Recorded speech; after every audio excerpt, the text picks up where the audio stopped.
장례식장 안은 조문객들이 내뱉는 슬픔의 열기로 가득했지만 미나는 어머니를 잃은 슬픔보다 더 시린 시댁 식구들의 경멸을 마주해야 했습니다. 시장통 상인들이 줄지어 문상을 오자 마치 더러운 것이라도 본 듯 입술을 비틀던 그녀는 미나의 곁으로 다가와 비수 같은 말을 꽂았습니다. 예, 미나야. 대체 넌 평소에 어떤 인생을 살았길래 알고 지내는 사람들이 고작 이 수준이니? 장례식장 꼴을 좀 보렴. 품격이라곤 눈 씻고 찾아볼 수가 없구나. 뭐 하나 내 맘에 드는 게 하나라도 있어야지 말이다. 내 어미가 그 금싸라기 같은 국밥집 땅을 남 좋은 일만 시키고 기부했다는 소리를 듣고 내가 혈압이 올라서 밤잠을 설쳤단다. 시장통 국밥 냄새가 내 옷에 배어서 지워지질 않을 것 같아 정말 불쾌하구나. 미나는 피가 나도록 입술을 깨물며 터져 나오려는 눈물을 삼켰습니다. 하지만 비극은 여기서 끝이 아니었습니다. 남편 민호는 장례식 내내 입구 쪽을 살피며 누군가를 초조하게 기다리는 눈치였습니다. 자신의 병원 확장에 힘을 보태줄 유력 인사나 정재계 거물이 한 명쯤은 나타나리라 굳게 믿었던 모양입니다. 하지만 조문객 명부에 시장 상인들의 이름만 가득한 것을 확인한 순간 민호의 눈빛은 순식간에 차갑게 식어버렸습니다. 그는 아내의 어깨를 감싸는 대신 양복 안주머니에서 하얀 봉투를 꺼내 미나 앞에 툭 던졌습니다. 이 수준인 줄 알았으면 기대도 안 했을 텐데 시간 낭비가 심하네. 미나야, 이제 우리 서로에게 도움이 안 되는 것 같으니 조용히 정리하자. 내가 가진 그 알량한 자존심이나 국밥집 딸이라는 배경은 내 앞날에 아무런 도움이 안 돼. 나 먼저 병원으로 돌아갈 테니 발인 끝나면 바로 도장 찍어서 보내줘. 어머니를 잃은 지 3일 만에 가장 믿었던 남편으로부터 폐기 처분 통보를 받은 미나. 5년 전 전설적인 실력으로 의료계를 뒤흔들었던 천재 흉부외과 의사 장미나는 왜 자신의 찬란한 날개를 스스로 꺾고 이토록 지독한 멸시를 견디며 숨어 살아야 했을까요? 그녀가 끝내 지키려 했던 신념과 그 선택이 불러온 거대한 파장 속에는 우리가 알지 못했던 가슴 시린 비밀이 숨겨져 있습니다. 한 여자의 인생을 송두리째 뒤바꾼 이 이야기의 뒷이야기가 궁금하시다면 지금 바로 구독과 알림 설정 부탁드립니다. 여러분은 지금 어디에서 이 이야기를 듣고 계신가요? 시청하고 계신 지역을 댓글로 남겨주세요. 끝까지 함께 하신다면 분명 인생을 관통하는 큰 깨달음을 얻게 되실 겁니다. 이제 이 모든 비극이 시작되기 전 평화롭지만 위태로웠던 과거의 일상으로 들어가 보려 합니다. 미나에게 그 낡은 국밥집은 단순한 일터 그 이상의 의미였습니다. 5년 전 서울의 대형 병원에서 폭풍처럼 몰아치던 비리와 누명을 피해 도망치듯 내려온 그녀를 아무것도 묻지 않고 품어준 유일한 안식처였기 때문입니다. 새벽 4시면 어김없이 가마솥 아래 불을 지피던 어머니의 굽은 뒷모습을 보며 미나는 피 묻은 수술복 대신 얼룩진 알치마를 둘렀습니다. 날카로운 수술 도구 대신 투박한 식칼을 쥐고 팔을 썰 때마다 가슴속 깊이 박혀있던 해묵은 상처들도 조금씩 아물어가는 듯 했습니다. 어머니는 딸이 왜 그 화려한 의사 가운을 벗어 던지고 내려왔는지 단 한 번도 묻지 않았습니다. 그저 고생했다, 내 강아지 하며 김이 모락모락 나는 국밥 한 그릇을 내어줄 뿐이었습니다. 하지만 시댁 식구들에게 그 국밥집은 그저 탐욕을 채워줄 재개발 부지에 불과했습니다. 남편 민호는 개업이로서 성공 가도를 달리기 위해 더 넓은 땅과 자본이 절실했고 장모의 국밥집 터가 그 모든 문제를 해결해 줄 열쇠라고 확신했습니다. 미나가 과거에 천재적인 의사였다는 사실조차 민호에게는 그저 이용 가치가 높은 뒷배로서의 매력일 뿐이었습니다. 어느 날 병세가 깊어진 어머니는 미나의 거친 손을 꼭 잡고 평생의 결단을 전했습니다. 미나야, 이 땅이랑 국밥 비법은 평생 우리 집 국밥으로 배를 채우던 어려운 사람들을 위해 쓰기로 했다. 복지재단에 기부하기로 서약했으니 그리 알아라. 그리고 너도 이제 그만 내 자리로 돌아가야지. 이 엄마는 내가 다시 사람 살리는 손으로 살길 바란다. 어머니의 그 고결한 결정은 시댁 식구들에게는 그야말로 마른 하늘의 날벼락 같은 소식이었습니다. 장모가 세상을 떠나면 당연히 자신들의 명의로 넘어올 줄 알았던 금싸라기 땅이 하루아침에 남의 손에 넘어가게 된 것입니다. 그 사실을 알게 된 순간부터 강춘자와 민호의 가식적인 미소는 비릿한 증오로 변했습니다. 강춘자는 미나를 볼 때마다 제 어미 닮아 속이 시커먼 년이라며 차마 입에 담지 못할 독설을 퍼부었고, 민호는 아내를 투명인간 취급하며 노골적으로 외면하기 시작했습니다. 미나는 어머니의 유언을 지키는 것이 곧 자신의 신념을 지키는 일이라 믿으며 이 지독한 멸시를 견뎠습니다. 하지만 장례식장에서 마주한 그들의 민낯은 미나가 상상했던 것보다 훨씬 더 비열하고 추악했습니다. 민호는 장모의 서재에서 발견한 기부 증서를 몇 번이나 다시 읽었습니다. 사회복지법인 기부 확약서라는 10글자가 그의 야망을 산산조각 냈습니다. 그 땅은 그가 대출을 받아 대규모 병원을 세우려던 계획의 핵심이었습니다. 민호는 미나를 사랑해서 결혼했다고 스스로를 속여왔지만 사실 그녀의 천재적인 의학 지식과 이 노른자의 땅은 그에게 거절할 수 없는 패키지 상품과 같았습니다. 이제 면허도 정지되어 쓸모없어진 전직 의사 아내에게 남은 건 이 땅뿐이었는데 그것마저 연기처럼 사라졌다는 사실에 민호는 소름 돋는 냉기를 느꼈습니다. 그는 장례식장 귀빈실에서 거울을 보며 넥타이를 고쳐맸습니다. 더 이상 미나의 곁을 지키며 사위 노릇을 할 경제적 동기가 사라진 것입니다. 그는 장례식 비용 결제 내역을 살피며 병원 사무장에게 전화를 걸었습니다. 응, 김 사무장. 장모님 장례식 비용 말이야. 우리 병원 법인 카드로 결제하려던 거 전부 취소해.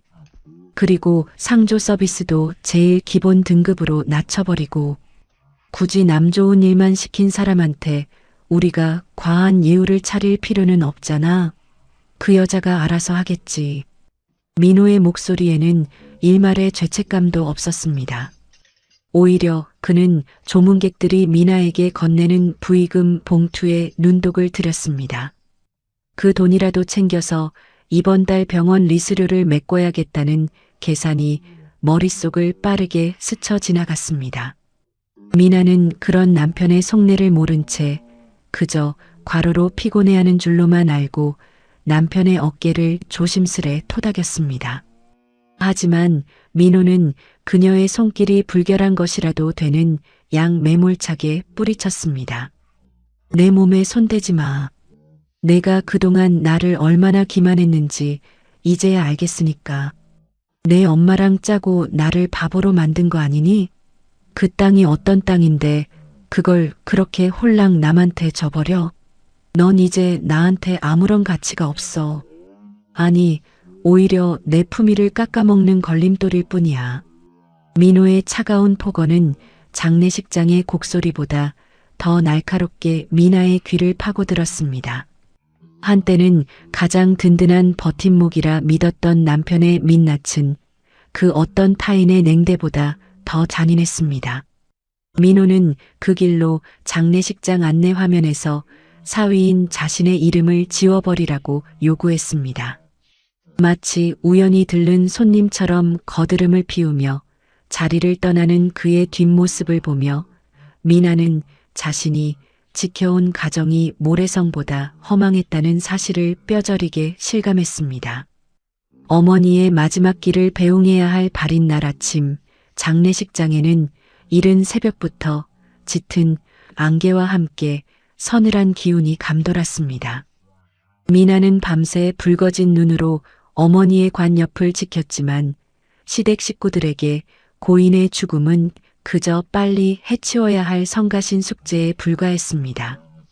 시어머니 강춘자는 평소보다 더욱 화려한 옷차림에 진한 화장을 하고 나타나 미나의 주변을 맴돌며 손에 든 명품 향수를 연신 뿌려댔습니다.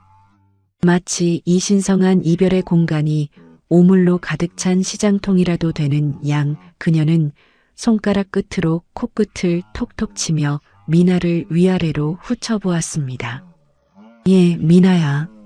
대체 넌 평소에 어떤 인생을 살았길래 알고 지내는 사람들이 고작 이 수준이니? 밤새 들락거리는 인간들 면면을 보니 내 아들 병원 평판 깎아먹기 딱 좋더구나. 장례식장의 품격이라곤 눈 씻고 찾아볼 수가 없으니 내가 부끄러워서 얼굴을 들 수가 없어. 뭐 하나 내 맘에 드는 게 하나라도 있어야지 말이다. 내 어미가 그 금싸라기 땅까지 남 좋은 일 시키고 떠난 마당에 내가 너를 더 봐줄 이유가 뭐가 있겠니? 강춘자의 말은 예리한 칼날이 되어 미나의 가슴을 난도질했습니다.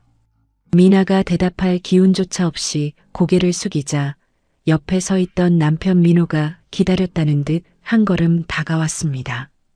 그는 슬픔에 잠긴 아내의 어깨를 감싸는 대신 양복 안주머니에서 서류 한 뭉치를 꺼내 미나 앞으로 툭 던졌습니다. 하얀 봉투 겉면에 적힌 이혼 합의서라는 글자가 미나의 시야를 어지럽게 뒤흔들었습니다. 미나야, 우리 길게 말하지 말자. 너도 알다시피 이제 우린 서로에게 줄 수 있는 게 없어. 내가 가진 그 알량한 자존심이나 국밥집 딸이라는 배경은 내 앞날에 아무런 도움이 안 돼. 어머니 말씀대로 격이 맞는 사람끼리 살아야지. 이건 서로에게 고역 아니겠어? 발인 끝나면 바로 도장 찍어서 보내줘.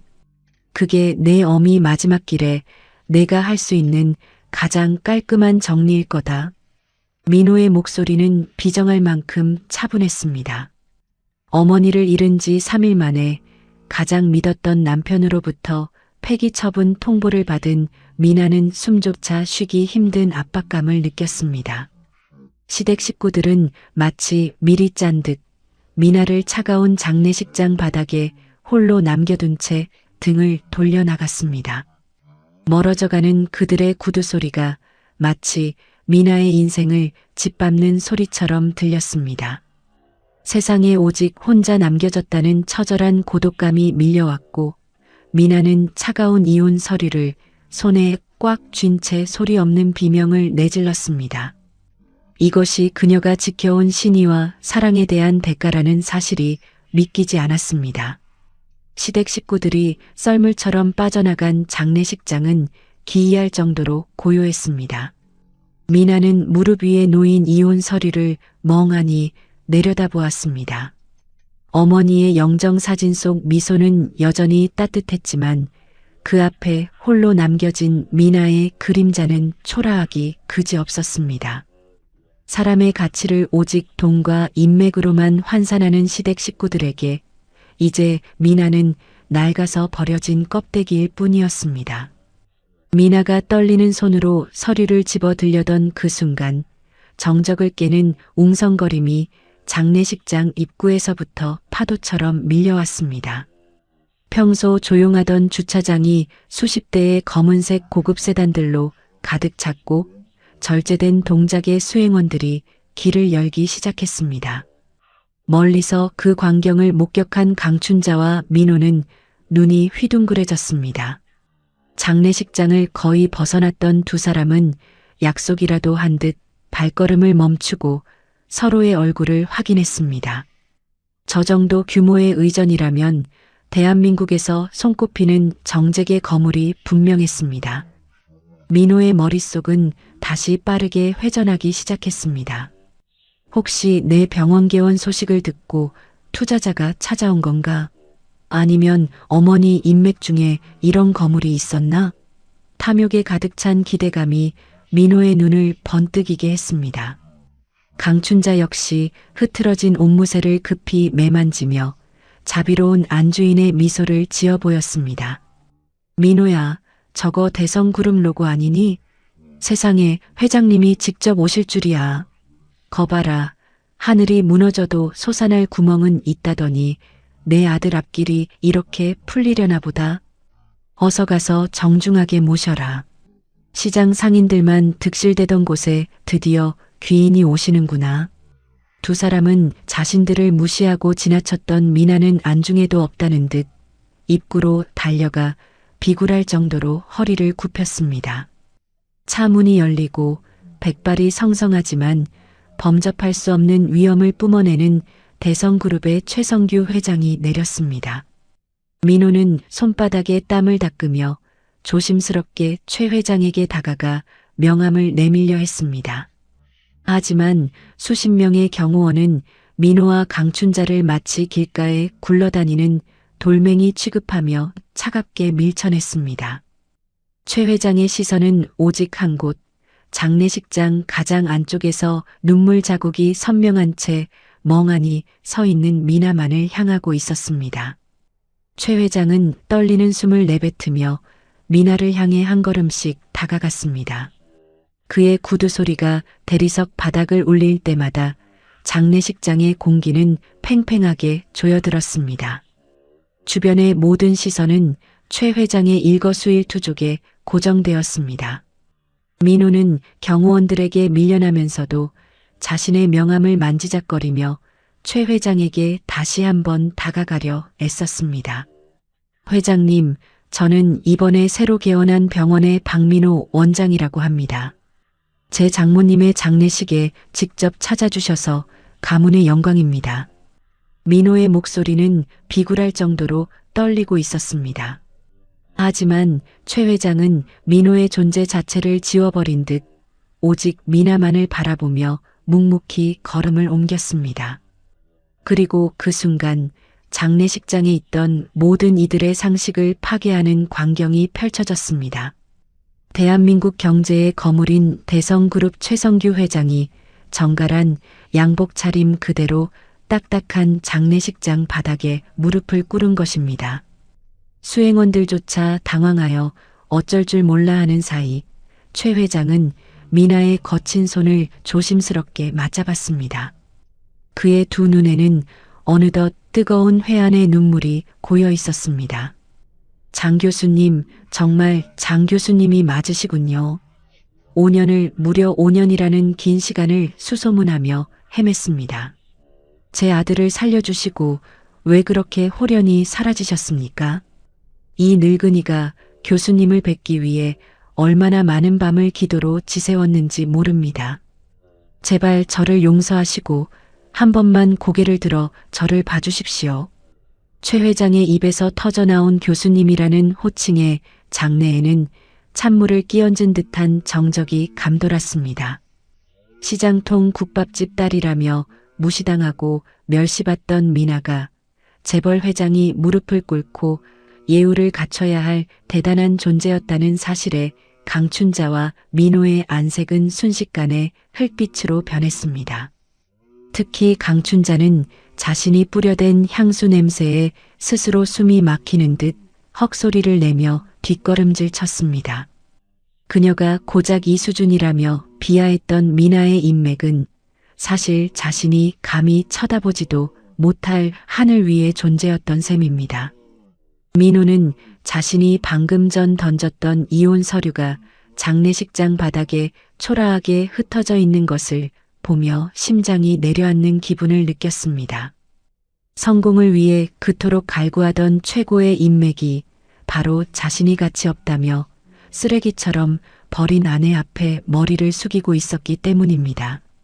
미나의 눈동자는 여전히 깊은 슬픔에 잠겨 있었지만 최 회장의 등장과 함께 그녀를 감싸고 있던 공기는 더 이상 비참함이 아닌 범접할 수 없는 고결함으로 바뀌어 가고 있었습니다.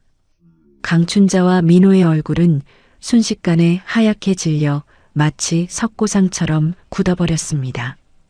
방금 전까지 미나를 향해 뿜어내던 그 독한 향수 냄새는 이제 그녀 자신의 탐욕이 썩어가는 악취가 되어 스스로의 목을 조르는 듯 했습니다. 대한민국에서 거물이라 불리는 대성그룹의 최 회장이 무릎을 꿇고 애원하는 대상이 자신들이 평생 시장통에서 국밥이나 말 행색이라며 비하했던 미나라는 사실을 뇌가 받아들이지 못하고 있었습니다. 민호는 떨리는 손으로 바닥에 흩어진 이혼 서류를 황급히 가리려 했지만 최 회장의 날카로운 시선은 이미 그 하얀 봉투에 머물러 있었습니다. 최 회장은 바닥에 떨어진 이혼 서류를 천천히 집어들었습니다. 서류의 내용을 확인한 그의 눈빛은 순식간에 차가운 안광으로 번뜩였습니다. 그는 미나를 대신해 민호를 쏘아보며 낮게 가라앉은 목소리로 물었습니다. 이 사람이 박 원장이라고 했나? 내 아들의 목숨을 살린 이 고결한 분에게 감히 이딴 종이 쪼가리를 내밀었단 말인가? 자네가 의사라면 어머니를 잃고 슬퍼하는 아내에게 이렇게 해서는 안 되는 법이지. 최 회장의 서슬 퍼런 꾸짖음에 민호는 변명할 말조차 찾지 못한 채 입술만 달달 떨었습니다. 회장님, 그게 아니라 오해가 있으신 것 같습니다. 라고 간신히 내뱉었지만 최 회장은 그의 말을 가차없이 잘라버렸습니다. 최 회장은 다시 미나를 향해 고개를 숙이며 간곡하게 말했습니다. 장 교수님, 아니 미나 씨. 저 무례한 자들이 당신에게 어떤 짓을 했는지 이제야 알 것 같습니다. 제가 5년 전에 당신을 지켜주지 못해 이런 수모를 당하게 했으니 이 늙은이의 죄가 큽니다. 이제 더 이상 혼자서 이 지독한 굴레를 짊어지지 마십시오. 당신의 명예와 당신 어머니의 명예를 제가 모두 되찾아드리겠습니다. 최 회장의 진심 어린 한마디는 미나의 억눌렸던 가슴에 작은 균열을 냈습니다. 미나는 여전히 어머니의 영정 사진을 바라보고 있었습니다. 하지만 그녀의 눈빛은 더 이상 슬픔에만 젖어 있지 않았습니다.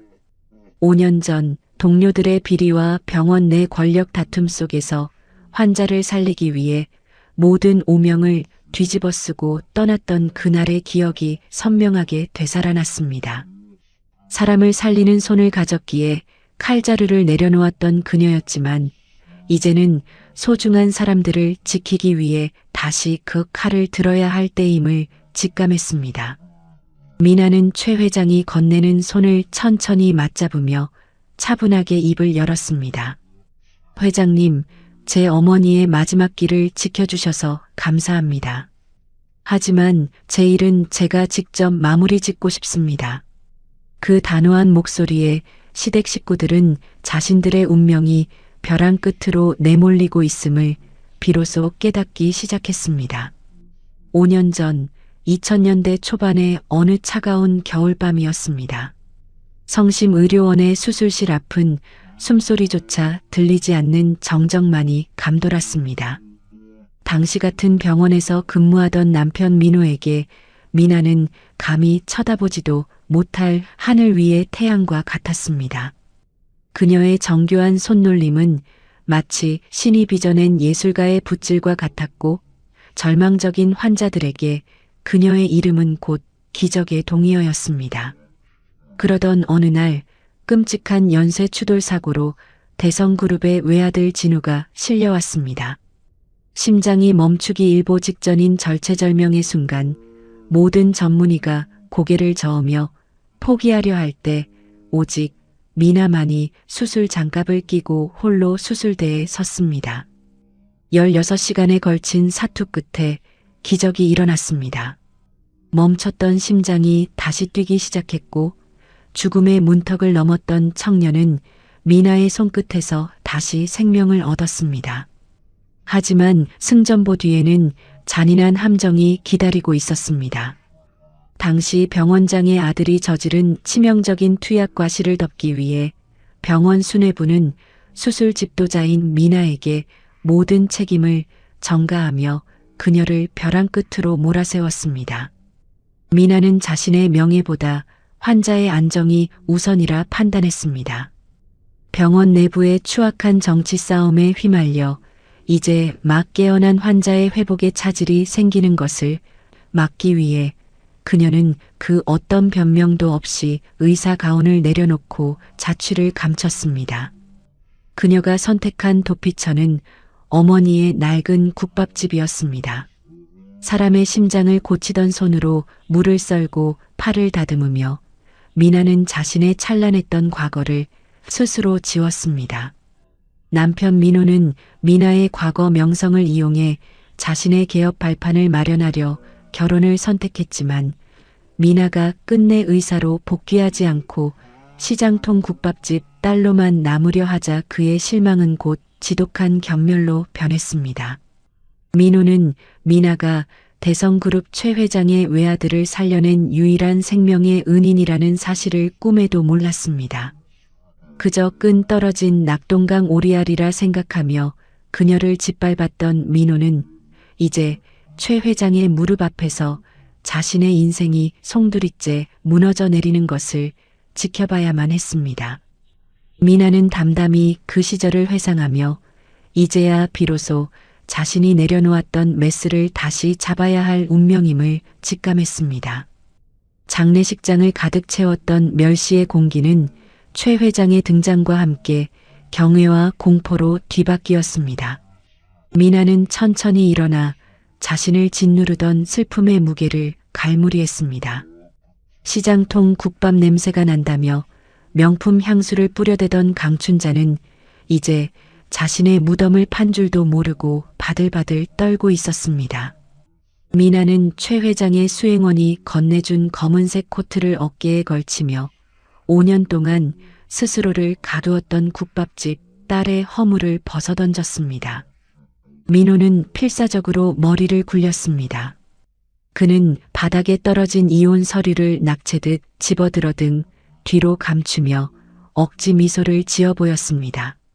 미나야, 내가 아까 한 말은 다 농담인 거 알지? 장모님을 잃은 슬픔에 내가 잠시 제정신이 아니었나 봐. 회장님, 제 아내가 원래 이렇게 대단한 분인 줄 저는 진작부터 알고 있었습니다. 민호의 비굴한 변명은 장례식장에 모인 사람들의 헛웃음을 자아냈습니다. 강춘자 역시 태세를 전환하여 미나의 손을 잡으려 애썼습니다. 아이고, 우리 복덩이 며느리. 내가 아까는 너무 속이 상해서 말이 헛나온 거야.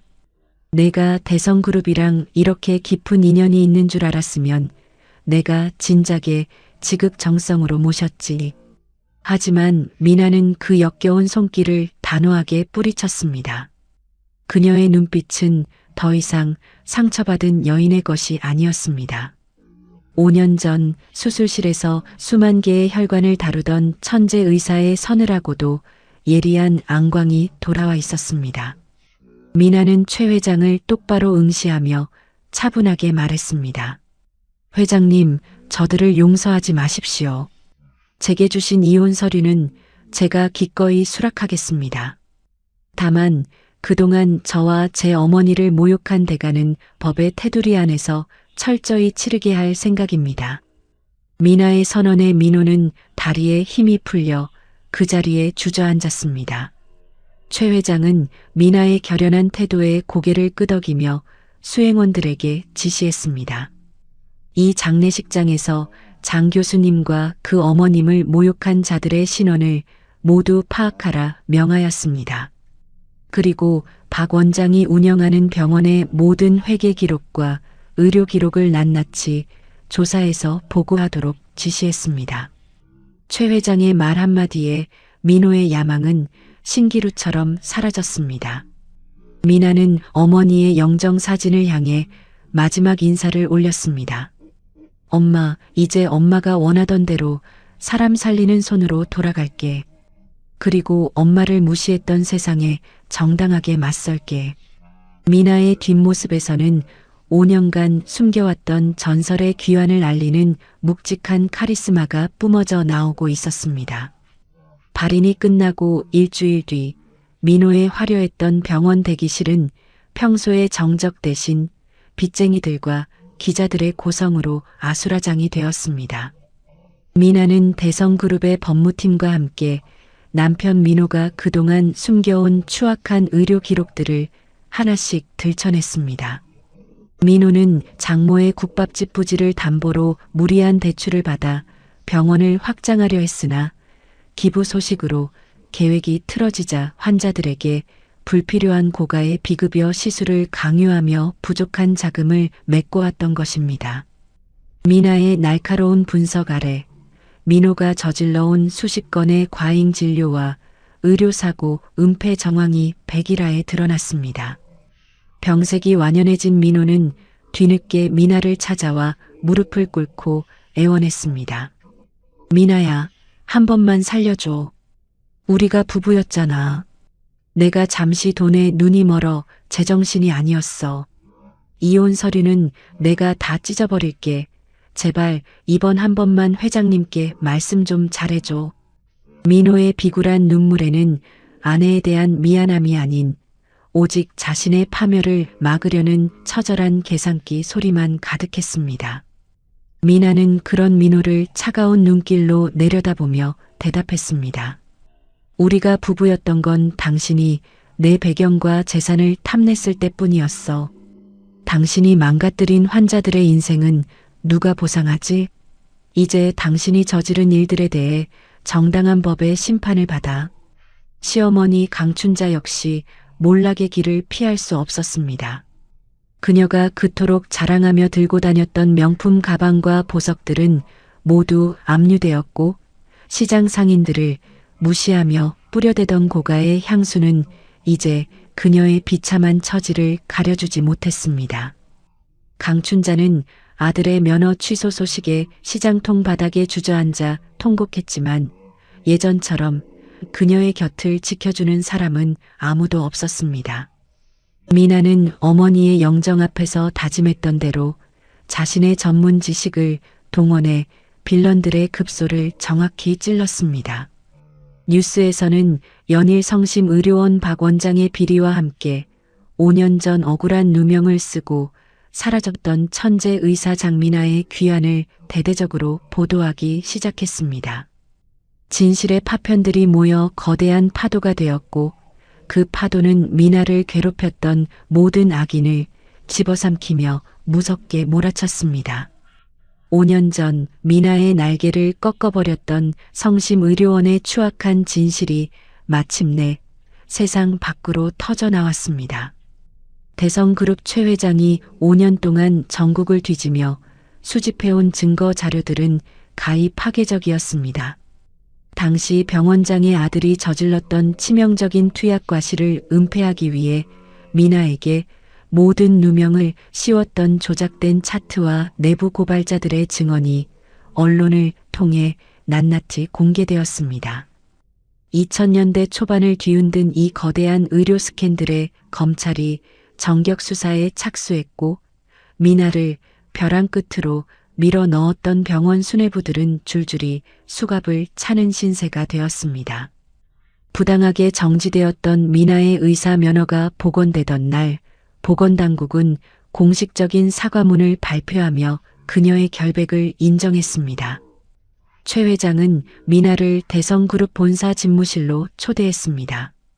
장 교수님, 아니 미나 씨. 당신의 명예를 되찾는 것만으로는 제 마음이 풀리지 않습니다. 대성그룹의 모든 역량을 동원해 대한민국 최고의 심장센터를 건립하겠습니다. 그곳의 모든 정권을 당신에게 맡기고 싶습니다. 당신의 그 고결한 손으로 다시금 꺼져가는 생명들을 살려주십시오. 최 회장의 제안은 단순한 보상을 넘어 미나가 5년간 가슴 깊이 묻어두었던 의사로서의 사명을 다시 일깨우는 호소였습니다. 미나는 잠시 침묵을 지키다 책상 위에 놓인 청진기를 천천히 손으로 쓸어보았습니다. 차가운 금속의 감촉이 손끝을 타고 흐르자 수술실의 밝은 조명 아래서 느꼈던 그 뜨거운 심장 박동의 기억이 선명하게 되살아났습니다. 그녀는 고개를 들어 최 회장을 똑바로 응시하며 대답했습니다. 회장님, 제안은 감사히 받아들이겠습니다. 다만 한 가지 조건이 있습니다. 그 센터는 오직 돈 있는 사람들을 위한 곳이 되어서는 안 됩니다. 제 어머니가 국밥 한 그릇에 담으셨던 그 따뜻한 마음처럼 가난하고 소외된 이들도 차별 없이 치료받을 수 있는 곳으로 만들고 싶습니다. 미나의 단호하고도 고결한 의지에 최 회장은 깊은 감명을 받은 듯 고개를 끄덕였습니다. 복수라는 이름의 차가운 폭풍이 지나간 자리에는 이제 생명을 향한 따스한 온기가 싹트기 시작했습니다. 미나는 오랫동안 입지 않았던 하얀 의사 가운을 다시 꺼내 입었습니다. 거울 앞에 선 그녀의 모습은 더 이상 시장통 국밥집의 가엾은 딸이 아니었습니다. 수많은 시련을 견뎌내고 더욱 단단해진 대한민국 의료계에 살아있는 전설 장미나 교수의 귀환이었습니다. 그녀의 어깨 위에 놓인 하얀 가운은 그 어떤 명품 옷보다 눈부시게 빛났습니다. 시간은 흘러 계절은 다시 푸르른 여름을 맞이했습니다. 어머니가 평생 가마솥불을 지피며 고소한 국밥 냄새를 풍기던 그 시장통 모퉁이에는 이제 현대적인 미감과 따뜻한 온기가 공존하는 대성잔미나 심장 센터가 우뚝 솟았습니다. 센터 입구에는 어머니의 인자한 미소를 본뜬 작은 조각상과 함께 이곳은 가장 낮은 곳에서 가장 따뜻한 것을 나누고자 했던 한 어머니의 유지로 세워졌습니다. 라는 글귀가 새겨진 동판이 햇살을 받아 반짝이고 있었습니다. 민호와 강춘자가 그토록 탐냈던 금싸라기 땅은 이제 누군가의 탐욕을 채우는 도구가 아닌 돈이 없어 수술을 포기해야 했던 이들의 마지막 보루가 되었습니다. 미나는 센터장실 창가에 서서 활기차게 돌아가는 시장 풍경을 내려다보았습니다.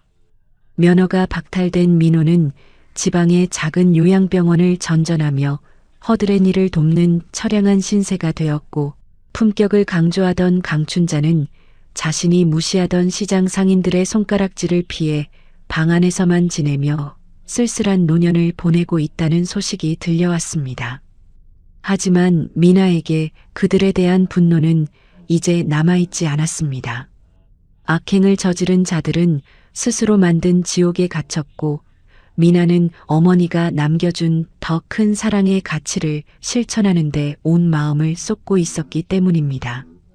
수술실로 향하기 전 미나는 가운 주머니 속에 소중히 간직해온 어머니의 낡은 레시피 수첩을 가만히 어루만졌습니다. 엄마, 오늘 수술받는 아이도 엄마가 끓여주던 국밥처럼 따뜻한 심장을 가질 수 있게 내가 최선을 다할게. 지켜봐줘. 미나의 나직한 혼잣말은 복도를 지나 수술실 조명 아래로 경건하게 울려 퍼졌습니다. 그녀가 집도하는 수술은 단순히 병든 장기를 고치는 것이 아니라 무너진 한 사람의 세계를 다시 세우는 숭고한 의식이었습니다. 인생의 가장 어두운 터널 속에서도 자신의 뿌리와 신념을 잃지 않는다면 진실은 반드시 시간의 파도를 타고 빛을 발하게 마련입니다. 가장 낮은 곳에서도 누군가를 위해 헌신했던 어머니의 국밥 한 그릇처럼 장미나 역시 사람들의 얼어붙은 심장을 녹이는 진정한 의사로 영원히 기억될 것입니다. 오늘 이야기가 여러분의 지친 일상에 작은 위로와 용기가 되었기를 바랍니다. 끝까지 시청해 주셔서 진심으로 감사합니다. 이야기 친구였습니다. 계약직이면 계약직답게 시키는 일이나 했어야지. 당장 짐 싸서 나가. 박만호 부장의 날 선 고함이 물류센터 사무실의 정적을 찢어발겼습니다.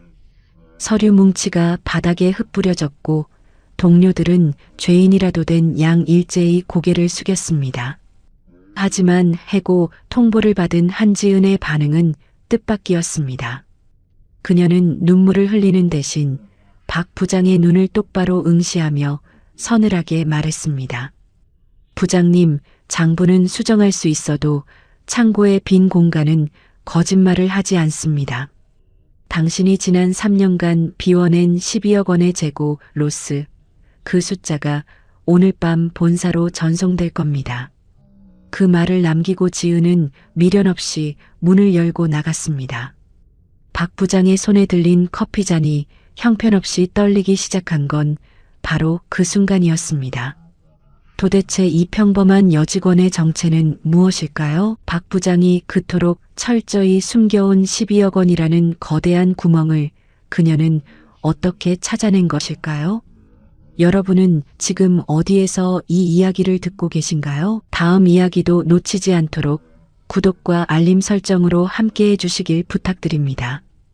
이 이야기를 끝까지 들으시면 편견에 가려진 진짜 실력이 승리하는 순간의 짜릿함과 인생의 깊은 깨달음을 얻게 되실 겁니다. 지은의 하루는 늘 숫자에서 시작해 숫자로 끝났습니다. 전문계고를 졸업하고 바로 현장에 뛰어든 그녀에게 물류센터는 단순한 창고가 아니었습니다. 그것은 입고와 출고, 그리고 재고라는 세 가지 변수가 맞물려 돌아가는 거대한 함수식이었습니다. 남들이 상자를 나를 때 그녀는 상자의 부피와 트럭의 적재 용량을 계산했습니다. 남들이 장부의 합계만 볼 때 그녀는 통계적인 오차 범위 밖으로 튀어나간 0.5%의 로스율에 주목했습니다. 지은은 알고 있었습니다. 이 거대한 물류의 흐름 속에 누군가 의도적으로 만들어낸 균열이 있다는 사실을 말입니다. 한지은이 처음 마주한 물류센터는 거대한 콘크리트 괴물과도 같았습니다. 끊임없이 드나드는 대형 트럭들과 지게차의 소음, 그리고 쉴 새 없이 움직이는 컨베이어 벨트의 마찰음이 공기를 가득 채우고 있었죠. 사람들은 그저 상자를 옮기고 숫자를 입력하는 기계처럼 보였지만 지은의 눈에 비친 이곳은 전혀 다른 모습이었습니다. 그녀는 단순히 생계를 위해 이 험한 곳을 찾은 계약직 사원이 아니었습니다. 그녀의 머릿속에는 본사에서 건네받은 기이한 통계 자료가 선명하게 박혀 있었습니다. 연간 매출 5천억 원 규모의 대형 센터에서 발생한 원인 불명의 재고, 로스율 15%, 일반적인 물류 환경에서 0.5%만 넘어도 비상이 걸리는 수치가 이곳에서는 일상이 되어 있었습니다. 지은은 사무실 문을 열기 전 잠시 숨을 고르며 주머니 속의 작은 수첩을 만졌습니다. 그곳엔 그녀가 분석해야 할 입고, 일자와 출고, 예정표, 그리고 의문의 구멍들이 빽빽하게 적혀 있었죠. 오늘부터 근무하게 된 한지은이라고 짧게 인사를 건네는 그녀의 목소리는 작았지만 단호했습니다. 사무실 안의 공기는 탁했고 모니터를 바라보는 직원들의 눈등엔 피로가 가득했습니다. 하지만 지은은 그들의 피로 너머에 숨겨진 차가운 진실을 보고 있었습니다. 누군가는 시스템의 맹점을 이용해 매일 수천만 원어치의 물건을 빼돌리고 있었고 그 흔적은 오직 숫자만이 알고 있었으니까요. 지은은 안내받은 자리에 앉아 가장 먼저 최근 일주일간의 출고 데이터를 불러왔습니다. 화면 가득 쏟아지는 숫자들 사이로 기묘한 흐름이 포착되었습니다. 특정 시간대, 특정 라인에서만 발생하는 아주 미세한 데이터의 뒤틀림. 그것은 마치 누군가 정교하게 설계한 보이지 않는 미로와도 같았습니다. 영어로 된 전문 용어들이 화면을 채우고 있었지만 지은은 그것들을 한국어로 풀이하며 머릿속에서 거대한 입체 지도를 그려나갔습니다. 아무리 교묘하게 숨겨도 결국 합계는 틀리기 마련이었죠. 그녀는 첫날부터 눈에 띄지 않기 위해 조심스럽게 마우스를 움직였지만 그녀의 감각은 이미 12억 원이라는 거대한 증발의 시작점을 향해 달리고 있었습니다. 이제 이 거대한 창고는 그녀에게 단순한 일터가 아닌 반드시 진실을 밝혀내야 할 거대한 수사 현장이 되었습니다. 박만호 부장은 이튿날 아침부터 지은의 존재가 눈에 가시인 듯 사나운 기침을 내뱉으며 사무실로 들어섰습니다. 그의 시선은 지은의 책상 위에 놓인 고등학교 졸업증명서 사본에 잠시 머물렀다가 이내 비릿한 비웃음을 머금으며 그것을 바닥으로 내팽개쳤습니다. 요즘은 대학 나온 애들도 이 바닥에서 1년을 못 버티는데 고작 고등학교 나온 여자애가 도대체 뭘 알겠느냐는 그의 말엔 날카로운 가시가 돋쳐 있었습니다. 그는 지은에게 복잡한 전산 업무 대신 창고 구석에 쌓인 재고, 박스들의 수량을 일일이 세어오라는 명령을 내렸습니다. 그것은 신입사원에게 주는 업무라기보다는 그녀를 현장의 소음과 먼지 속으로 밀어넣어 입을 막으려는 명백한 괴롭힘이었습니다. 하지만 지은은 묵묵히 안전모를 쓰고 차가운 공기가 감도는 창고 안으로 발을 들였습니다. 거대한 철제 선반 위에는 수천 개의 박스가 질서 정연하게 쌓여 있었지만 지은의 눈은 이미 그 질서 속에 숨겨진 부자연스러운 틈새를 찾아내고 있었습니다. 그녀는 손에 든 수첩 대신 머릿속에 각인된 입고 데이터를 꺼내 들었습니다. 전산상으로 이 구역에 들어온 물건은 분명히 1243개여야 했습니다. 그러나 지은이 창고의 폭과 높이 그리고 선반의 단수를 계산하며 훑어 내려간 실제 적재량은 9,800개에 불과했습니다. 443개의 상자가 마치 마법처럼 공기 중으로 사라진 셈이었습니다. 지은은 창고 한편에서 박 부장이 누군가와 은밀하게 휴대전화로 통화하는 모습을 목격했습니다. 그는 상대방에게 물건의 선적 상태를 확인하고 있다고 설명하였지만 그의 표정은 업무적인 대화라기엔 지나치게 비굴하고 다급해 보였습니다. 지은은 그가 전화를 끊고 자신을 향해 다가오자 아무것도 모르는 표정으로 박스를 세는 척하며 몸을 낮췄습니다. 박 부장은 그녀의 등 뒤에서 혀를 차며 고졸이면 계약직답게 머리 쓸 생각 말고 몸이나 쓰라며 다시 한번 모욕적인 언사를 내뱉었습니다.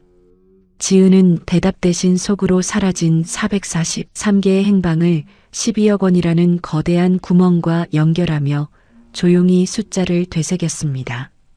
지은에게 주어진 점심시간은 고작 20분에 불과했습니다. 식당의 차가운 공기 속에서 식은 밥을 입으로 밀어넣으며 그녀는 창밖으로 보이는 보안 검문소를 지켜보았습니다.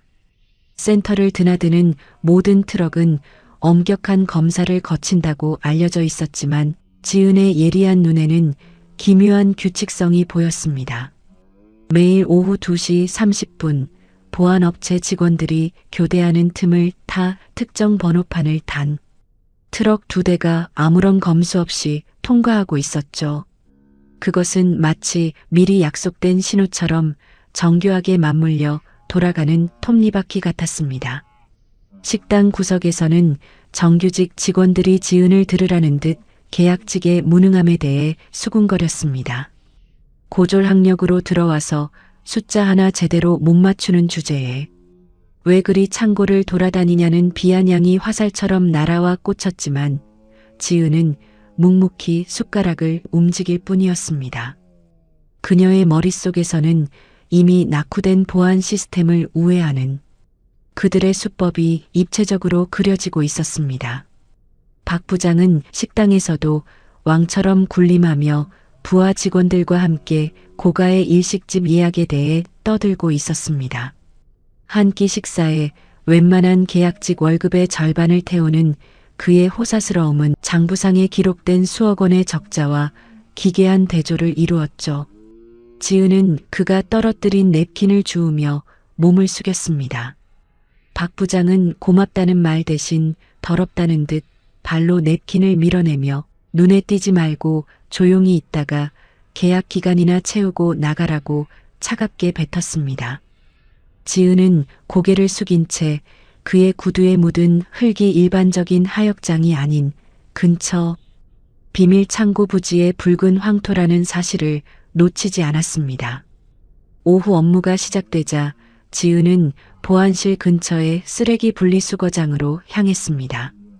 그곳에서 그녀는 파쇄되지 않은 채 버려진 몇 장의 전산 영수증 조각을 발견했습니다. 조각난 종이들 위에는 영문으로 된 수입 승인 번호들이 적혀 있었고, 지은은 그것이 정상적인 경로가 아닌 우회 수출을 위해 조작된 코드임을 단번에 알아차렸습니다. 누군가 영문 서류를 정교하게 위조하고 있다고 설명하여야 할 만큼 명백한 증거였지만, 지금의 지은은 그저 박스를 옮기는 무기력한 여직원일 뿐이었습니다. 그녀는 종이 조각을 주머니 깊숙이 찔러 넣으며 자신을 감시하는 폐쇄회로 카메라의 사각지대를 향해 조용히 걸음을 옮겼습니다. 이 거대한 도둑질의 뿌리는 생각보다 훨씬 깊고 단단하게 박혀 있었습니다. 퇴근 시간이 가까워지자 박 부장은 지은을 따로 불러 센터 가장 깊숙한 곳에 위치한 재산보관동으로 가라고 명령했습니다. 그곳은 오랫동안 사람의 발길이 닿지 않아 캐캐 묵은 먼지가 쌓인 폐기 예정 물품 보관소였습니다. 박 부장은 비웃는 얼굴로 그곳에 쌓인 수천 개의 반품 박스를 오늘 안으로 전부 재분류하라는 도저히 불가능한 지시를 내렸습니다. 옆에 있던 정규직 사원들이 낄낄거리며 지은을 비웃었고, 한 사원은 그녀의 어깨를 툭 치며 고졸 수준에 딱 맞는 일이라며 조롱했습니다. 지은은 아무런 대꾸 없이 어두운 보관동으로 향했습니다. 차가운 공기와 곰팡이 냄새가 코를 찔렀지만 그녀에게 이곳은 누구의 방해도 받지 않고 증거를 수집할 수 있는 완벽한 장소였습니다. 지은은 먼지 쌓인 박스들을 하나씩 옮기며 겉면에 붙은 송장들을 분석하기 시작했습니다. 겉보기에는 평범한 폐기 대상 품목들이었지만 박스 하단에 찍힌 검수 도장의 모양이 미세하게 달랐습니다. 그것은 정식 검수용 인장이 아닌 외부에서 정교하게 복제된 가짜 도장이었습니다. 지은은 회전식 전등 아래에서 조용히 숨을 죽이고 장부와 실물을 대조했습니다. 장부상에는 불량으로 처리되어 폐기된 것으로 기록된 고가의 가전제품들이 실제로는 빈 상자에 벽돌이나 모래주머니가 채워진 채 이곳에 방치되어 있었던 겁니다. 수억 원어치의 진짜 물건들은 이미 보안 검문소를 빠져나간 트럭에 실려 어딘가로 사라졌음을 의미했습니다. 그때 보관동의 낡은 철문이 열리며 박 부장이 나타났습니다. 그는 지은이 무엇을 하는지 감시하려는 듯 손전등을 비추며 다가왔습니다. 지은은 재빨리 가짜 도장이 찍힌 박스를 구석으로 밀어넣고 무거운 상자를 옮기다 넘어진 척 바닥에 주저앉았습니다. 박 부장은 넘어진 지은을 보며 혀를 차더니 이래서 배운 것 없는 것들은 몸 쓰는 일도 제대로 못한다며 가르침을 뱉었습니다. 그는 지은에게 영어로 된 물류 용어 하나도 제대로 못 읽는 주제에 여기서 뭘 찾겠느냐고 비아냥거렸고, 지은은 잔뜩 겁먹은 표정으로 죄송하다는 말만 반복했습니다. 박 부장이 만족스러운 듯 멀어지는 발소리를 들으며 지은은 어둠 속에서 차갑게 가라앉은 눈빛으로 그의 뒷모습을 응시했습니다. 이제 빌드업은 끝났고 이 거대한 연극의 막을 내릴 준비가 시작되고 있었습니다. 일주일 뒤 평온하던 물류센터에 팽팽한 긴장감이 감돌았습니다. 본사에서 예고 없이 특별감사팀이 내려온다는 소식이 전해졌기 때문입니다. 박 부장은 평소와 달리 빳빳하게 다려진 정장을 챙겨 입고 입구에서부터 비굴한 미소를 지으며 감사팀을 맞이했습니다. 그는 이미 모든 장부를 완벽하게 조작해 두었기에 이번 감사만 무사히 넘기면 더 큰 자리가 보장될 것이라고 확신하고 있었습니다. 감사팀장으로 내려온 중년의 남성은 안경 너머로 날카로운 눈빛을 빛내며 사무실 중앙에 놓인 육중한 컴퓨터 앞에 앉았습니다. 박 부장은 최신 전산 시스템의 우수성을 장황하게 덧붙이며 이번 분기 실적은 역대 최고치를 기록할 것이라고 호언장담했습니다. 사무실 구석에서 손님용 차를 나르던 지은은 그 광경을 무표정하게 지켜보고 있었습니다. 감사가 시작되자 박 부장은 지은을 향해 매서운 눈총을 주며 어서 나가서 창고 정리나 마저 하라고 낮게 윽박질렀습니다. 하지만 지은은 나가는 대신 감사팀장의 뒤편으로 다가가 조용히 입을 열었습니다. 지금 확인하시는 7번 데이터베이스의 실시간 입출고 로그는 하드웨어적인 경로, 오해로 인해 실제 재고와는 1만 2천 개 정도의 오차가 발생할 수 있다고 차분하게 설명하였습니다. 사무실 안의 공기가 순간 진공 상태가 된 듯 얼어붙었습니다. 박 부장은 얼굴이 불그락푸르락해져서 고졸 계약직이 감히 어디서 아는 척이냐며 소리를 질렀지만 감사팀장은 지은이 지목한 수치를 모니터에서 확인하고는 손을 멈췄습니다. 그것은 일반적인 현장 사원은 절대 알 수 없는 물류 시스템의 가장 깊숙한 설계 결함을 정확히 꿰뚫는 지적이었습니다. 감사팀장은 안경을 고쳤으며 지은의 얼굴을 찬찬히 뜯어보았습니다. 지은은 품 안에서 낡은 디스켓 한 장을 꺼내 감사팀장의 책상 위에 올려두었습니다. 그 안에는 박 부장이 그토록 숨기고 싶어 했던 지난 3년간의 이중 장부 원본과 비밀 창고로 빠져나간 트럭들의 일련 번호가 빼곡히 담겨 있었습니다. 박 부장은 당황하며 그것은 악의적으로 조작된 가짜 파일이라고 횡설수설하며 변명하였지만 감사팀장은 지은을 향해 아주 정중한 태도로 혹시 이 시스템의 초기 설계 구조를 알고 있느냐고 물었습니다. 지은은 대답 대신 살짝 미소를 지으며 자신은 그저 숫자의 앞뒤를 맞추는 것을 좋아하는 계약직일 뿐이라고 낮게 의조렸습니다. 박 부장의 손이 눈에 띄게 떨리기 시작했고 센터의 권력 지도는 이제 지은을 중심으로 기묘하게 뒤틀리고 있었습니다. 박 부장은 이성을 잃은 듯 지은의 멱살을 잡으려 달려들었습니다.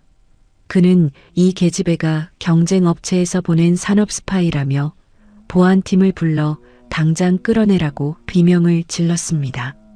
하지만 감사팀장은 박 부장의 앞을 가로막으며 단호한 표정으로 그를 제지했습니다.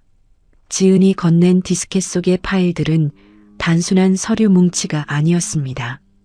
그것은 전 세계에서 오직 소수의 전문가만이 다룰 수 있다는 최상위 물류 설계 엔진인 오메가 시스템의 관리자 로그였습니다. 2000년대 초반의 기술력으로는 본사에서도 해석에 수일이 걸릴 법한 복잡한 암호화 체계가 지은의 손을 거쳐 아주 명료한 한국어로 정리되어 화면을 채우고 있었습니다. 박 부장은 숨이 턱 끝까지 차오르는 것을 느끼며 뒷걸음질 쳤습니다. 지은은 소란스러운 사무실 분위기 속에서도 흔들림 없이 감사가 진행되는 모니터를 응시했습니다. 감사팀장은 떨리는 손으로 마우스를 움직이며 이 파일의 작성자가 누구냐고 다급하게 물었습니다. 지은은 그저 평범한 서류 정리 중 발견한 백업본일 뿐이라고 답했지만 그 정교함은 결코 우연의 산물이 아니었습니다. 사무실 벽면에 걸린 센터 배치도 위로 지은의 시선이 머물렀습니다. 그녀는 박 부장이 숨겨둔 비밀 통로의 위치를 암시하듯 장부상에 입고 시간이 새벽 3시에 집중된 특정 구역을 손가락으로 가볍게 가리켰습니다. 그곳은 박 부장이 개인적인 용도로 사용하던 휴게실 바로 뒤편의 가벽 너머였습니다. 박 부장은 안색이 흑빛으로 변하며 자신의 범행이 만천하에 드러날 위기에 처했음을 직감했습니다. 그는 마지막 수단으로 본사의 연줄인 상무에게 연락하려 휴대전화를 들었지만 감사팀장은 이미 모든 통신망이 차단되었다고 차갑게 선언했습니다. 지은은 그 광경을 보며 주머니 속에 작은 펜을 만졌습니다. 그것은 단순한 볼펜이 아닌 본사 직속 전략기획실의 핵심 인력들에게만 지급되는 암호화 서명 장치였습니다. 그녀가 왜 고졸 계약직이라는 가면을 쓰고 이 먼지 날리는 창고까지 내려왔는지, 그 거대한 이유의 실체가 조금씩 수면 위로 드러나고 있었습니다. 박 부장은 비로소 자신이 건드린 대상이 단순한 사냥감이 아닌 자신을 파멸시키러 온 심판자임을 깨닫고 바닥에 주저앉았습니다. 박 부장의 비굴한 웃음이 경련으로 변해갈 무렵 사무실의 정적을 깨고 구석에 놓인 유선 전화기가 요란하게 울려 퍼졌습니다. 수화기 너머로 들려오는 목소리는 본사의 실세이자 박 부장의 뒷배인 이상무였습니다. 그는 이미 상황을 보고받은 듯 잔뜩 화가 난 목소리로 욕설을 섞어가며 사태를 수습하라고 명령하였습니다. 박 부장은 떨리는 손으로 수화기를 붙잡고 모든 것이 저 고졸 계약직 여자애의 농간이라며 울먹였습니다. 하지만 그 순간 지은은 박 부장의 손에서 수화기를 낚아채듯 가져갔습니다. 주변 사람들은 그녀의 돌발 행동에 경악했지만 지은의 입에서 나온 첫마디는 모두를 얼어붙게 만들기에 충분했습니다. 그녀는 이 상무에게 현재 센터의 손실은 단순한 관리 소홀이 아니라 본사 서버와의 데이터 동기화 과정에서 의도적으로 삽입된 백도어 프로그램 때문이라고 한국어로 조목조목 짚어주었습니다. 이 상무는 수화기 너머에서 할 말을 잃은 듯 침묵했습니다. 지은은 덧붙여 지난달 상무의 개인 계좌로 입금된 3억 원의 출처가 이곳 물류센터의 가공 매출과 연결되어 있다는 사실을 금융보안 용어를 사용해 설명하였습니다. 사무실 안의 공기는 이제 박 부장뿐만 아니라 본사의 권력자까지 집어삼킬 듯한 거대한 소용돌이로 변했습니다. 지은의 눈빛은 더 이상 가난에 찌든 계약직의 그것이 아니었습니다. 감사팀장은 그녀의 등 뒤에서 느껴지는 압도적인 위압감에 마른 침을 삼켰습니다. 그는 지은이 사용한 분석 기법이 본사에서도 단 3명만이 접근 권한을 가진 최상위 보안 프로토콜이라는 사실을 직감적으로 깨달았습니다. 사람들은 술렁이기 시작했습니다. 도대체 저 여자의 진짜 정체가 무엇이기에 상무의 개인 비리까지 손바닥 보듯 꿰뚫고 있는 것인지 사무실 안에 누구도 감히 입을 열지 못했습니다. 지은은 수화기를 내려놓으며 박 부장을 향해 처음으로 서늘한 미소를 지어 보였습니다. 그녀는 이제 더 이상 숨길 필요가 없다는 듯 주머니에서 본사 전략 본부장의 직인이 선명하게 찍힌 특별명령서를 꺼내 보였습니다. 그것은 이곳의 모든 권한이 이제 한지은이라는 이름 앞으로 위임되었음을 알리는 서늘한 선전포고였습니다. 사무실의 공기는 이제 숨이 막힐 정도로 무거워졌습니다. 지은을 고졸이라 비웃으며 무시했던 정규직 사원들은 약속이라도 한 듯 일제히 고개를 숙였습니다. 그들의 눈에는 경멸 대신 형언할 수 없는 공포가 서려 있었고 지은의 곁을 지나갈 때마다 들리던 가시 돋친 농담들은 비릿한 침묵으로 대체되었습니다. 지은은 그런 시선에는 아랑곳하지 않고 박 부장의 컴퓨터로 다가갔습니다. 박 부장은 어떻게든 증거를 인멸하기 위해 미친 듯이 자판을 두드리고 있었지만 화면에는 이미 모든 접근 권한이 본사 직속으로 강제 회수되었다는 빨간 경고 문구만 떠오를 뿐이었습니다. 지은은 차갑게 얼어붙은 박 부장의 손등 위로 시선의 무게를 실으며 시스템 전체에 걸린 보안 잠금을 해제하기 위해서는 본사 전략실의 특수 승인 키가 필요하다고 차분하게 설명하였습니다. 박 부장은 이제 짐승 같은 울음소리를 내며 바닥을 뒹굴었습니다.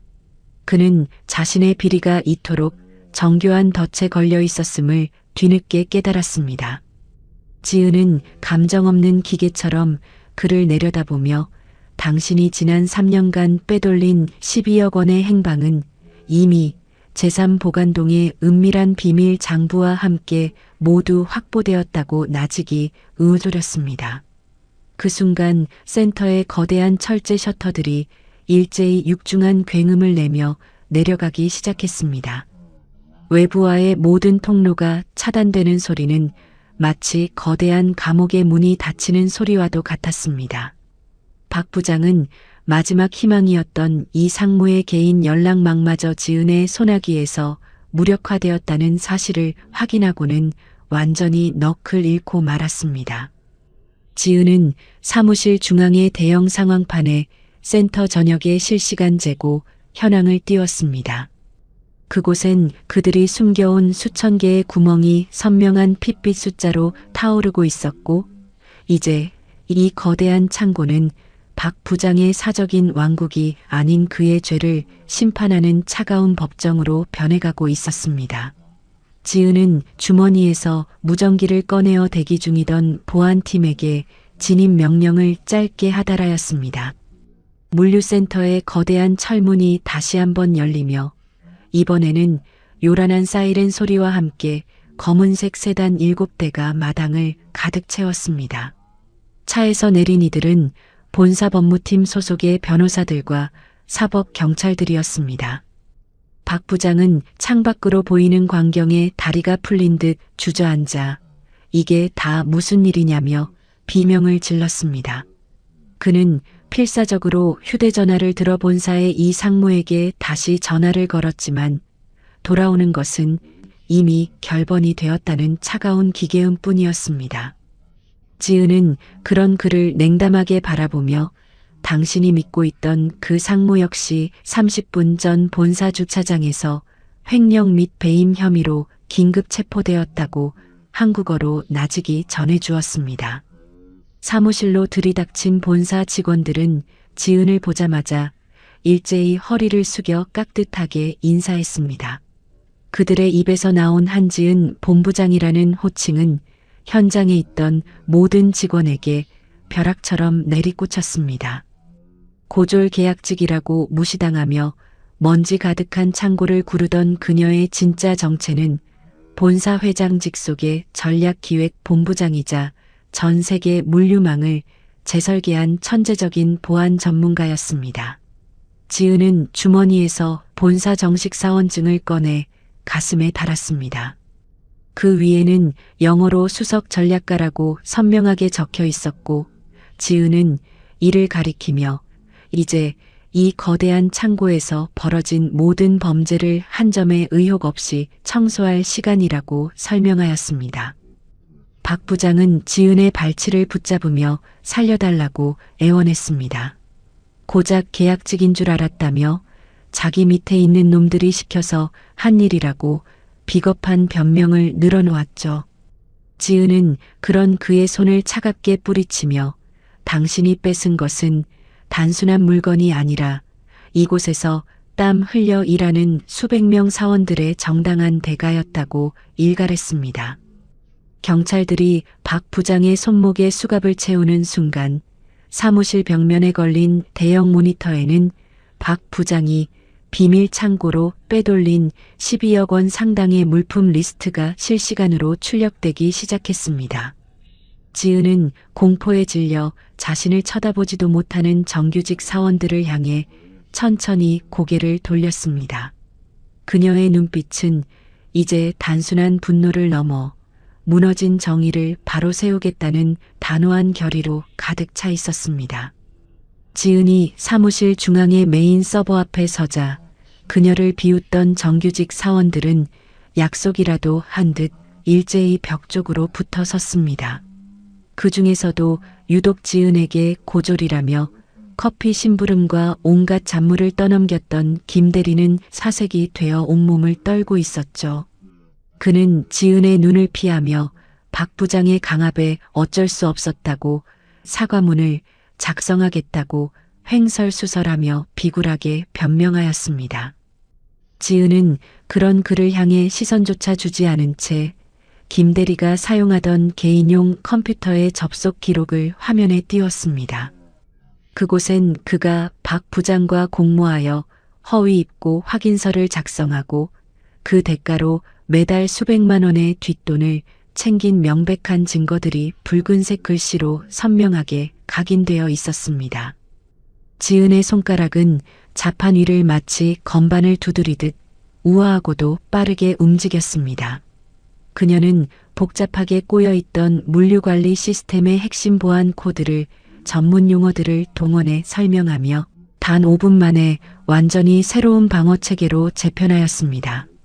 이제 그 누구도 외부에서 시스템에 접속하거나 장부를 조작하는 것은 불가능해졌습니다. 지은은 김 대리를 향해 차갑게 입을 열었습니다. 당신이 무시했던 그 고졸 학력의 직원이 지금 당신의 모든 범죄 이력을 본사 인사위원회로 전송하고 있다고 말이죠. 김 대리는 그 자리에 주저앉아 머리를 감싸 쥐었지만 이미 돌이킬 수 없는 파멸의 파도가 그를 덮치고 있었습니다. 사무실 내의 다른 직원들도 예외는 아니었습니다. 방관이라는 이름 아래 박 부장의 횡포에 동조했던 이들은 지은의 서늘한 기세에 눌려 숨소리조차 크게 내지 못했습니다. 지은은 센터 전체의 실시간 재고 오차율을 0.0%로 맞추며 수천억 원 규모의 물류가 이제야 비로소 제자리를 찾았음을 선포하였습니다. 그녀의 뒷모습은 거대한 콘크리트 괴물 같던 물류센터를 단숨에 장악한 진정한 지배자의 풍모를 풍기고 있었습니다. 이제 이 거대한 창고는 어둠의 소굴에서 벗어나 본사의 가장 핵심적인 전략 기지로서 다시 태어날 준비를 마쳤습니다.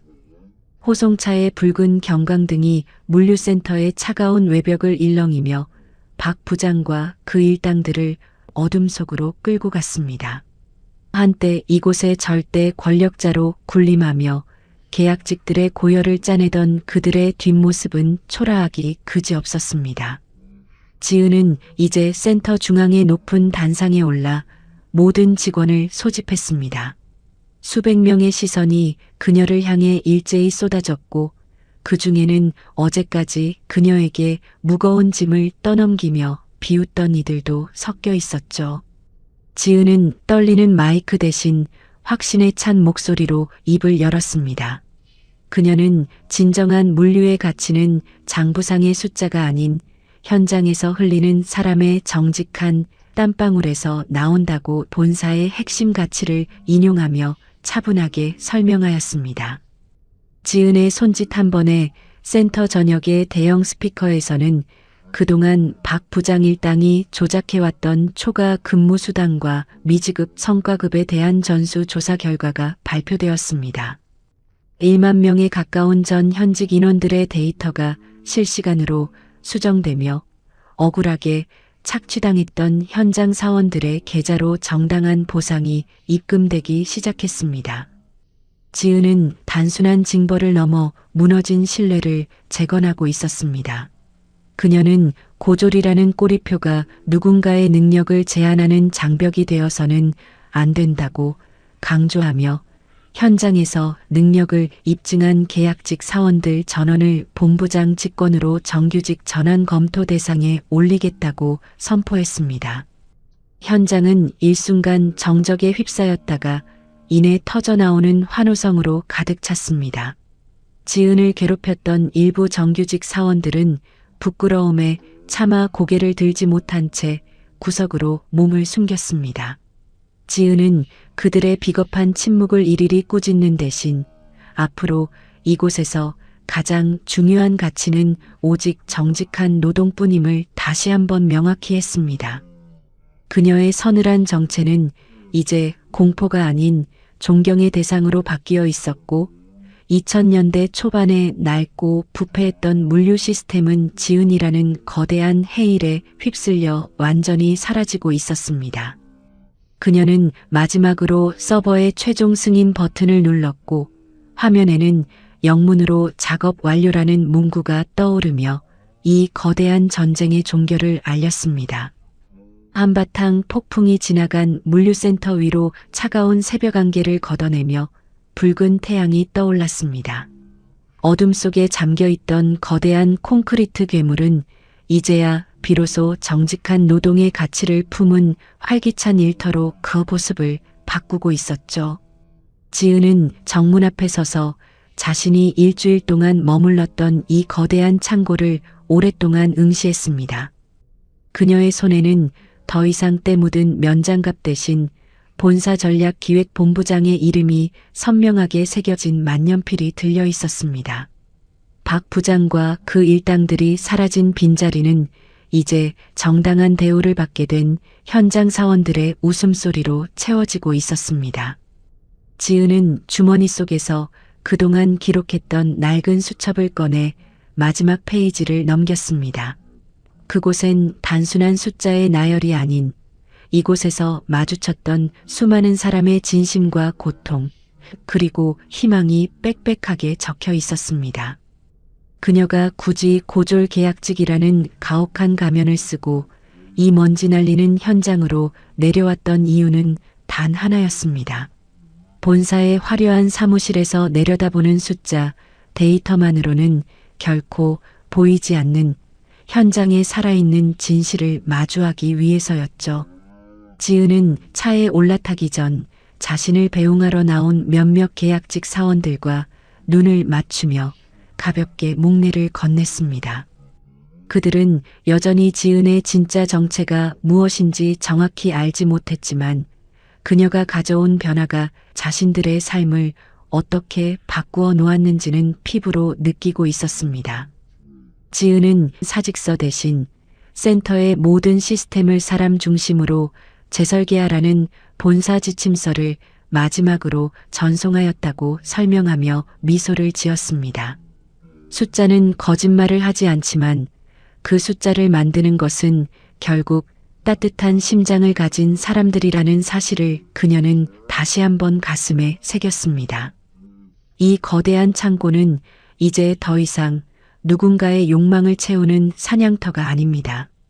지은이 떠난 자리에는 정직한 땀방울이 배신당하지 않는다는 아주 평범하지만 강력한 진리가 뿌리내리고 있었습니다. 우리 사회 곳곳에도 보이지 않는 곳에서 숫자를 조작하고 진실을 가리는 수많은 박 부장들이 존재할지 모릅니다. 하지만 기억하십시오. 그 화려한 거짓의 성은 결국 단 하나의 정직한 숫자 앞에서 모래성처럼 무너진다는 사실을 말입니다. 당신이 지금 흘리고 있는 그 정직한 땀방울의 가치는 결코 헛되지 않으며 언젠가 반드시 가장 빛나는 이름으로 당신에게 돌아갈 것입니다. 지은은 멀어지는 물류센터를 백미러로 바라보며 새로운 현장을 향해 조용히 차를 몰았습니다. 그녀의 싸움은 여기서 끝이 아니라 정의가 필요한 또 다른 곳에서 다시 시작될 것이기 때문입니다. 가짜로 쌓은 화려한 성벽은 결국 진실의 무게를 견디지 못하고 무너지기 마련입니다. 세상이 당신의 성실함을 외면하는 듯해도 정직하게 흘린 땀방울은 결코 배신하지 않는 인생의 가장 정직한 지표가 될 것입니다. 정직이 가장 강력한 무기임을 잊지 마세요. 당신의 오늘이 그 고귀한 노력만큼 빛나길 진심으로 응원합니다. 오늘도 이야기 친구와 함께 해주셔서 감사합니다.